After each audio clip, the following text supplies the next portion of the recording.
গতকাল হামলা করে যারা ভেবেছিল পদযাত্রা শেষ হয়ে যাবে, তারা সুযোগের ব্যবহার করে ভেবেছিল আতঙ্ক তৈরি করবে সারা দেশে, মানুষ আর আমাদের পথসভায় পদযাত্রায় আসবে না।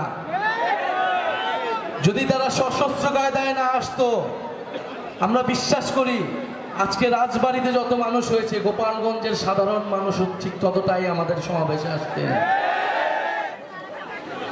প্রিয় রাজবাড়িবাসী, আজকে আপনারা এসে প্রমাণ করে দিয়েছেন জাতীয় নাগরিক পার্টি জুলাই গণ অভ্যুত্থানের নেতৃবৃন্দের প্রতি আপনাদের আস্থা, আপনাদের ভালোবাসা, সেই ঠিক একই পরিমাণ ভালোবাসা আস্থা আপনাদের প্রতি আমাদের রয়েছে। আপনাদের মেধাবী সন্তানেরা আমাদের জাতীয় নাগরিক পার্টিতে রয়েছে, যারা এই দল নয় পুরো বাংলাদেশকে বিশ্বের বুক উজ্জ্বল করছে। আমাদের খালেদ সাইফুল্লাহ ভাই, আমাদের সৈয়দ জামাল ভাই এবং আপনাদের প্রিয় ভাবি তাসনিম যারা। প্রিয় রাজবাড়িবাসী, আপনারা রাজবাড়ির সমস্যার কথা শুনলেন, আপনাদের সন্তানেরা আপনাদের সামনে প্রতিশ্রুতি দিলেন। আমরা মনে করি সবার আগে সমস্যা খুঁজে বের করতে হবে। যদি আমরা সমস্যাই না জানি, আমরা সমাধানটা কি করব? আমরা তাই আগে সমস্যা খুঁজে বেরাচ্ছি এখন সারা দেশে। এই পদযাত্রার অন্যতম প্রধান উদ্দেশ্য জেলায় জেলায়, এলাকায় এলাকায় আপনাদের সমস্যাগুলো শোনা, আপনাদের সমস্যাগুলোকে আইডেন্টিফাই করা। আপনাদের সমস্যার সমাধানের রাজনীতি আমরা করতে চাই।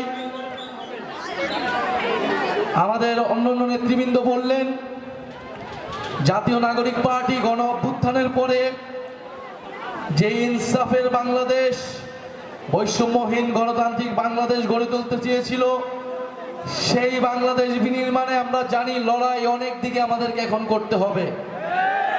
লড়াই কেবল একদিকে নয়, আমরা সেটার জন্য প্রস্তুত আছি।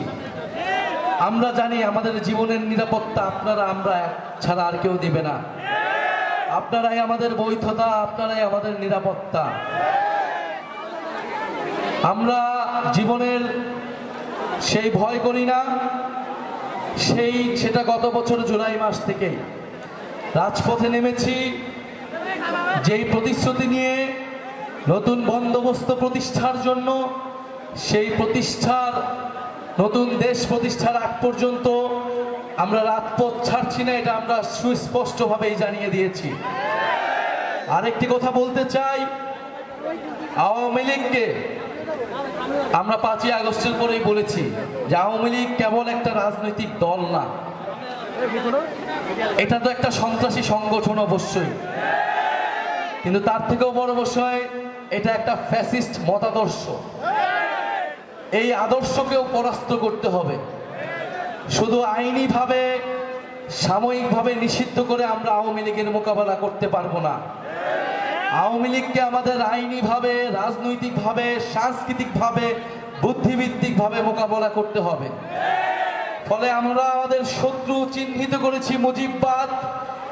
এই মুজিববাদী আদর্শ আওয়ামী লীগের গোড়া, বাংলাদেশকে বিভাজিত করেছে, বাংলাদেশের মানুষদেরকে হত্যা করেছে, গুম খুন সবকিছু জায়েজ করেছে এই মুজিববাদী আদর্শের মাধ্যমে।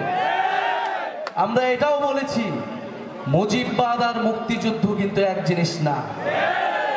ফলে আমাদের এই মুজিববাদীদের হাত থেকে আমাদের মুক্তিযুদ্ধকেও রক্ষা করতে হবে, বাংলাদেশের জনগণকে রক্ষা করতে হবে, ভবিষ্যৎ প্রজন্মকে রক্ষা করতে হবে। যারা বাংলাদেশকে দিল্লির হাতে তুলে দিয়েছিল, বাংলাদেশকে তাবেদারি রাষ্ট্রে পরিণত করেছিল, তাদের হাত থেকে রক্ষা করে সার্বভৌম বাংলাদেশ প্রতিষ্ঠা করতে হবে। সেই লড়াই আমরা জানি, রাজবাড়িবাসীকে আমরা পাশে পাবো।